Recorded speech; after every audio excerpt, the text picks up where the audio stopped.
What's going on, everybody? I'm Selna Kim, America's face of dating, and today we're going to be talking about one of my favorite topics of all time, and that is how to have confidence like a king, right? And so let's just jump right into it, because I've gotten a lot of you just asking me questions about, dude, like, how do I just get confident, man? Like, how do I just exude confidence in everything I do, because that's going to attract more women into my life. It's going to, if you're a business person, attract more money into your life, and ultimately just attract more people to just want to be around you and just talk to you and just be friends with you and just know who you are, okay? And here's the one thing is, like, they did a study about thoughts per day.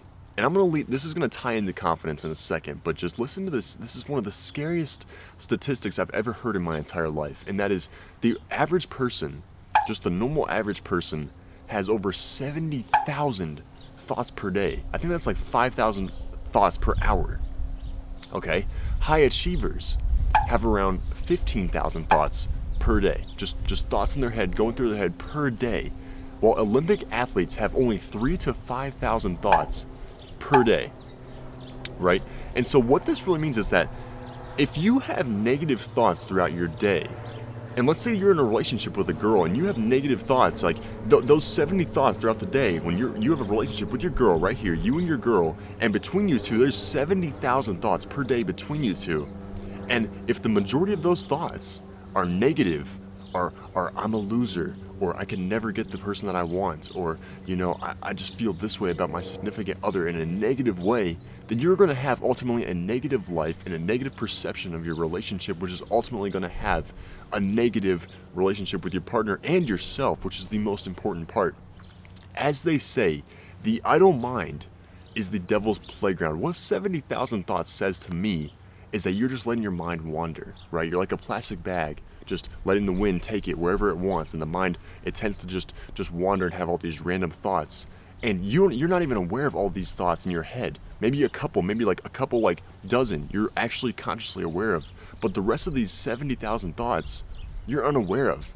And there's this quote that I absolutely love. It says that the idle mind is the devil's playground. So if you let your mind just wander and have all these random thoughts, then your mind is going to tend to naturally gravitate towards negative thoughts about yourself, i.e., I'm a loser. I can never date the kinds of girls that I want. I can never get that business deal.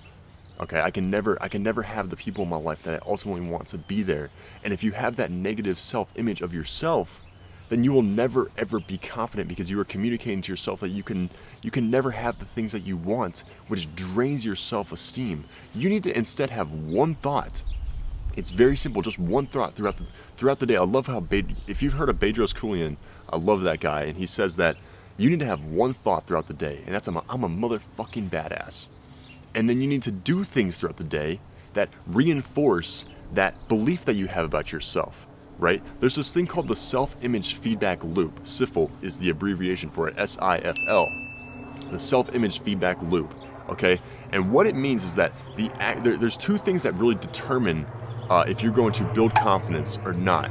And the two things are the actions you take during the day, and also your self-talk, basically the way that you communicate to yourself, okay? If you tell yourself, I'm a motherfucking badass, I'm gonna wake up at 5:45 in the morning and get up and do my fucking work and get my work done, and then you snooze until 10 a.m., that action right there is not reinforcing that belief that you telling yourself you're a badass, which basically you're communicating to yourself, I'm a liar, okay? Sleep is more important than me actually getting up and dominating my day, which drains your confidence, because you are basically telling yourself, yeah, well, like, I told myself I was going to do that, but I didn't. I let it slide. I was too weak to get up and actually dominate my day. I want to go talk to that girl. I'm going to go talk to that girl, and then you make some excuse in your head that says, she probably wouldn't like me. Then that breaks your confidence in that moment, okay? And if you have more of these moments where you're breaking your confidence throughout the day and your actions are not lining up with what you're communicating to yourself, then your self-esteem is going to go in a downward spiral. Are you seeing what I'm saying here? And so what I'm telling you is that if you feel like you lack confidence, if you don't feel like you're a fucking king every single day, then take a look at the actions you're taking during the day. Are they lining up with that of a confident person? Probably not. And we're not even talking about self-talk yet, okay? Are you communicating to yourself? Are you telling yourself, you know what, like, I am a badass. I do deserve this. I do deserve to go talk to that girl. Would be lucky to go talk to me. You know what? Like, I'm not lucky. I deserved everything that I fucking earned in this life. If that's how you're communicating to yourself versus like, oh, I'm a loser, I can never get what I want, you will never be confident, okay? So all you have to do is you have to communicate to yourself how a confident person would communicate to themselves, and then you have to actually do the actions that which a confident person would actually do. There's a bee flying around right here. God damn, it's about to sting me. You have to do the actions that which a confident person would actually do. Okay, and you have to line that up with your belief, because that determines your self-image. If you make your actions and your self-talk congruent to that of a confident person, that determines your self-image. Okay, so the better actions you take and the better self-talk you have, the better self-image you will have of yourself. But the worse action you take and the self-esteem draining actions and thoughts about yourself that you have is going to determine your self-image. It's going to make it less. Okay, and so take a look at right now the actions you're taking and ask yourself truthfully, are they lining up with that of which a confident person is? And if they're not, then fucking change that and fix it, and you will feel confidence instantly. Okay, I'm Selna Kim. Let me know what other questions you have down in the comments. America's face of dating, baby, and I'll see you next time.